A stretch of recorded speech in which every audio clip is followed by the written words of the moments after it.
With an autocross With enough juice to Set up as an autocross car, Tom. This is set up as an autocross. Tesla engine. because it's a Model S motor. Tesla Model S, we can keep it around 450 horsepower. Oh, this is the contact cable. Because we haven't. 0 to 16 in around 3 seconds. We didn't have the time to attach.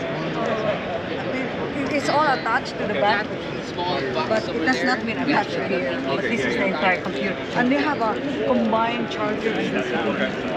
So it's a small footprint. And just take the Tesla plug? Good. Not the regular. Yeah, the Tesla. Not Tesla, the number whatever. That is the torque, what we call the torque box.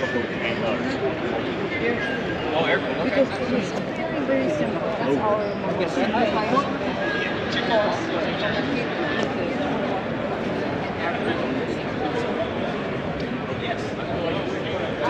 To not melt the tires, to be able to actually use